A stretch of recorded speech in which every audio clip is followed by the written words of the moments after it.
मित्रों नमस्कार। कल हमने राही मासूम रज़ा साहब को याद किया। चलिए आज ज़रा इतिहास के गलियारे में चक्कर लगाते हैं।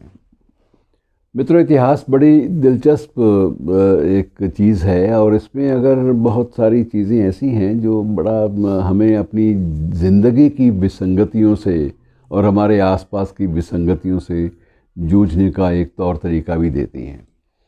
मैं आज जिस शख्सियत के बारे में बात करना चाहता हूँ उससे पहले आपको इतना बता दूँ कि पड़ोसी मुल्क जिसके साथ हमारे संबंध काफ़ी दिनों से कड़वाहट भरे रहे हैं रिश्ते, इस पड़ोसी मुल्क के जितने भी राष्ट्रपति या प्रधानमंत्री हुए उसमें 75% ऐसे थे जिनका जन्म जो है वो भारत में हुआ। 75% आप अंदाज़ा लगाइए। उनमें कायदे आज़म मोहम्मद अली जिन्ना भी शामिल थे और बाकी लोग भी। और इसी सिलसिले में आज एक शख्सियत का मुझे ध्यान आ रहा था सुबह सुबह इतिहास की एक किताब पढ़ते हुए, तो उनका जिक्र करना बड़ा दिलचस्प होगा। वो थे पाकिस्तान के एक प्रधानमंत्री, 5वें प्रधानमंत्री थे पाकिस्तान के, चौधरी मोहम्मद अली। शायद आपको नाम याद हो, मेरा ख्याल याद नहीं होगा, कम से कम नई पीढ़ी को तो याद होने का सवाल ही नहीं है। तो ये चौधरी मोहम्मद अली साहब, ये भी बड़े दिलचस्प इनकी शख्सियत थी। ये श्रीमान जी 1905 में जालंधर में, हमारे भारतीय पंजाब के जालंधर में शहर में पैदा हुए थे।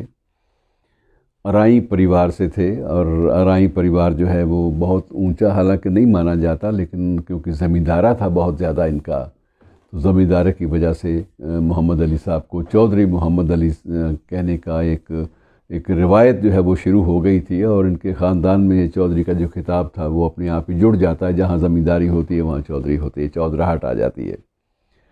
बहरहाल ये खाली ज़मींदार किस्म के इंसान नहीं थे। शुरू में ही शौक़ था पढ़ाई का और साइंस की पढ़ाई पंजाब यूनिवर्सिटी, तब पंजाब यूनिवर्सिटी मित्रों एक ही थी लाहौर की, जो वर्तमान पंजाब यूनिवर्सिटी हमारे भारत की है चंडीगढ़ की, तो वो एक प्रकार से लाहौर का एक दूसरा स्वरूप है। उसको कोशिश की जाती है, लेकिन दोनों अलग अलग यूनिवर्सिटीज़ हैं, दोनों का नाम ज़रूर पंजाब है। वहाँ वाले PANJAB लिखते हैं और हम लोग PU। एक सिर्फ एक इसमें फ़र्क महसूस कराने के लिए कि फ़र्क क्या है दोनों में, एक में ए के साथ पंजाब है और एक में यू के साथ पंजाब है। हमारे भारतीय में यू के साथ पंजाब है। बहरहाल मैं बात कर रहा था मोहम्मद अली साहब की। तो मोहम्मद अली साहब का जन्म जालंधर में हुआ। शुरुआती ज़िंदगी में चौधराहट के बावजूद कुछ ये भी था कि मैं कुछ पढ़ूँ लिखूँ, और साइंस की इनको ज़्यादा जुनून था साइंस के पढ़ने का, और BSc की पंजाब यूनिवर्सिटी लाहौर से। उसके बाद MSc भी की केमिस्ट्री में, और फिर बहुत सारे पेपर्स भी, रिसर्च पेपर्स भी श्रीमान जी ने लिखे। और कहाँ एक अच्छा भला एकेडमिक फील्ड का बंदा कब सियासतदान बन जाता है, ये इतिहास जो है हमें बताता है कि बहुत सारी चीज़ें जो हैं बड़ी अजीब दौर से गुज़रती हैं। अब बहुत पढ़े लिखे थे, इसलिए शुरुआती दौर में इनको नौकरियां मिलनी शुरू हो गई। फिर ICS का जुनून सवार हुआ, तो ICS की परीक्षा दी और ICS में भी पास हो गए, तो ब्यूरोक्रेट भी बन गए। अब ब्यूरोक्रेसी के बाद ये हुआ कि जब फाइनेंस की मिनिस्ट्री पाकिस्तान की बनी, उससे पहले भारत की फाइनेंस मिनिस्ट्री में भी, वित्त मंत्रालय में भी काम कर चुके थे, तो वहाँ इनको फाइनेंस सेक्रेटरी बना दिया गया। फाइनेंस सेक्रेटरी बनाया गया तो फाइनेंस मिनिस्टर भी बन गए, और उसके बाद एक बार ऐसा हुआ कि प्रधानमंत्री भी बन गए पाकिस्तान के 5वें प्रधानमंत्री के रूप में। और उस दौर में जब पहली बार बहुत सारे आपसी मुद्दों को लेकर जब बहस हुई थी, तो इनकी पंडित नेहरू के साथ एक शिखर सम्मेलन भी हुआ, जिसमें एक तरफ मोहम्मद अली थे, चौधरी मोहम्मद अली, और एक तरफ पंडित जवाहरलाल नेहरू थे। मित्रों, मैं जिस बात की ओर संकेत करना चाहता हूँ कि ये इनमें एक बात और थी ख़ास तौर से, कि जब भारत का बंटवारा हुआ 1947 में, बंटवारा तो जिस शख्स के ज़िम्मे लगा था उसने लकीरें अपनी खींच दी। और उसके बाद रेडक्लिफ़ को कुछ लोग बड़े तकलीफ़ के साथ ब्लैक क्लिफ़ भी कहा करते थे कि ये रेड थोड़ा, ये तो ब्लैक क्लिफ़ है, इसमें काला क्लिफ़ होना चाहिए। इसने तो ऐसा कालिक पोती है पूरे के पूरे हमारे नक्शे पर कि हमारा हुलिया बिगाड़ के रख दिया। बहरहाल जो भी था, उस वक्त पार्टीशन की जो चीज़ें थी, जो शरायत थी, जो हदबंदियाँ जो हुई थी, उनको लागू करने के लिए और आपस में बंटवारे के लिए कौन सी चीज़ किसे मिलेगी, सामान का बंटवारा करने के लिए एक पार्टीशन काउंसिल बनी थी। काउंसिल के अध्यक्ष तो लॉर्ड माउंटबेटन स्वयं थे, लेकिन उसमें दो शख्स लिए गए थे। एक थे एच.एम. पटेल और दूसरे थे चौधरी मोहम्मद अली। मोहम्मद अली को मुस्लिम प्रतिनिधि होने के नाते चुना गया था और एच.एम. पटेल को स्वाभाविक रूप से भारतीय प्रतिनिधि होने के नाते, एक हिंदू होने के नाते चुना गया था। तो उस वक्त सारी चीज़ें मज़हब के आधार पर ही चलती थी। ये भी विचित्र संयोग है कि एच.एम. पटेल भी इकोनॉमिस्ट थे और ये मोहम्मद अली भी साइंस के बाद इनकी जो ख्याति बनी वो एक फाइनेंस के मामले में बनी। तो दोनों का ताल्लुक था फाइनेंस की दुनिया से था और दोनों को अपने अपने सफ़ीयर में, अपने अपने क्षेत्र में उनकी काबिलियत की वजह से दोनों को लिया गया।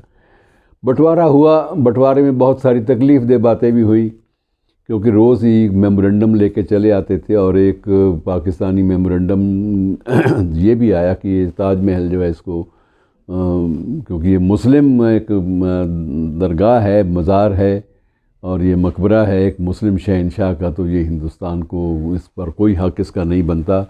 और एक ने ये भी दिया कि आप तो दलील ये भी दी गई कि अब तो बहुत सारी इमारतों को खंड में भी ले जाया जा सकता है। और बहरहाल वो बड़ा मजाक का विषय था। बहुत सारी ऐसी सजेशंस आई जिन पर सिवाय आप हंसने के और अफसोस करने के और कुछ कर नहीं सकते। अफसोस की बातें ये थी कि मसलन छतरियाँ बटी, दफ्तरों की यूटेंसिल बटे, क्रॉकरी के हिस्से बटे कि 6 कप इधर जाएंगे, 6 कप उधर जाएंगे।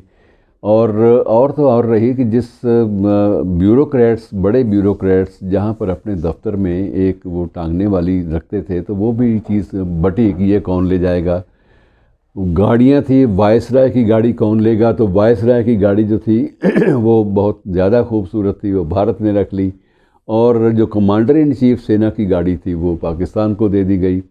इसी तरह से राष्ट्रपति भवन की बग्घियों के चाबुक, उनकी भी फहरिस्तें बनी। आप खुद हैरान होंगे कि ये किस तरह का बंटवारा हुआ था। और एक तकलीफ़ दे बात सबसे बड़ी ये भी हुई कि इन सियासतदानों का कुछ कहा नहीं जा सकता, ये क्या कर दें। अपनी पढ़ाई लिखाई और अपनी इंटेलेक्ट और इंटेलेक्चुअल होने के बावजूद ये लोग कई बार ऐसी बातें भी कर देते हैं। एक जो नेशनल लाइब्रेरी थी, हमारी नेशनल लाइब्रेरी कलकत्ता की, उसमें एक ब्रिटानिका जो डिक्शनरी थी सबसे बड़ी, तो उसको भी बांटा गया। उसको बीच में उसकी जिल्दें काट दी गई और आधा हिस्सा, मतलब आप अंदाज़ा लगा लीजिए कैसे ए से LM तक है वो भारत को दे दी गई और LM के बाद वाली पाकिस्तान को। अब ये बांटने वालों ने ये नहीं सोचा कि एक डिक्शनरी के भी आप 2 भाग करेंगे तब किस काम की रह जाएगी। और इसी तरह से तमाशा जो है ये बहुत ज़्यादा हुआ। बहरहाल उस तमाशे में अगर कुछ अच्छे रिज़ल्ट निकले, अच्छे नताइज निकले जो भी, तो उनका श्रेय जो था या तो एच.एम. पटेल को गया और या मोहम्मद अली को गया। इन लोगों ने फिर भी सुलझे हुए तौर तरीके से कोशिश की है कि तमाशा तो अलग बात है, लेकिन जितना भी हो सके बंटवारा वो ठीक ढंग से हो जाए। और बाद में मोहम्मद अली बेचारे तो ये कोशिश भी करते रहे कि दोनों मुल्कों में बहुत सारी ऐसी करीबी बातें थी जिनके बूते पे हम लोग इकट्ठे भी थोड़ा सा कई मामलों में साझेदारी भी चल सकती है। जब हमारा सामान, हमारा अतीत, हमारी विरासत एक है, तो हम कम से कम कुछ एक बातों के बारे में खुले मन से विचार भी कर सकते हैं। लेकिन वो चीज़ें कामयाब नहीं हो पाई क्योंकि दबाव उन पर भी थे, दबाव हम पर भी थे। कश्मीर का सिलसिला हमेशा तब भी आड़े आया था नेहरू और मोहम्मद अली की बातचीत में, और बाद में भी अब तक वो मुसीबत का एक केंद्र बना रहा है पाकिस्तान की ओर से। हालांकि हमने तो तय कर लिया, जो भी उसका भविष्य कश्मीर का था हमने अपनी ओर से तय कर चुके। लेकिन वहाँ अभी तक वो दलील देते हैं। यहाँ कोरोना वायरस की अगर मीटिंग होती है तो उसमें भी कश्मीर को वो घुसेड़ लेते हैं। तो ये एक अजीब सिलसिला है। बहरहाल ये चलता है। और ये पाकिस्तान के पहले ऐसे प्रधानमंत्री थे जिनके खिलाफ अविश्वास प्रस्ताव, आप ये कह दीजिए भारतीय उपमहाद्वीप में कभी किसी प्रधानमंत्री के खिलाफ अविश्वास प्रस्ताव नहीं आया। लेकिन पाकिस्तान की राष्ट्रीय असेंबली ने, वहाँ की पार्लियामेंट ने मोहम्मद अली के खिलाफ बाकायदा अविश्वास प्रस्ताव पारित करके इनको पद से हटाया। ये भी इतिहास के पन्नों पे दर्ज है।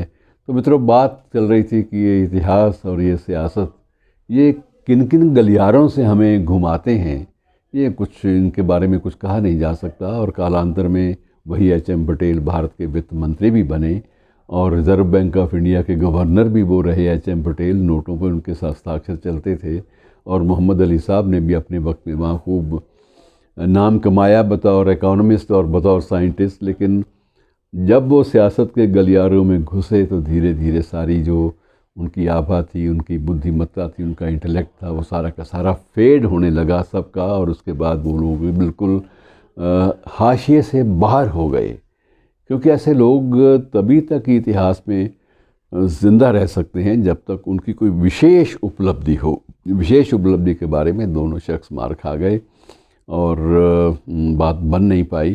तो बहरहाल ये एक इतिहास का एक सिलसिला था दिलचस्प, जिसे आपसे बांटना मुझे लगा कि अच्छी जानकारी है एक बदलाव के लिए।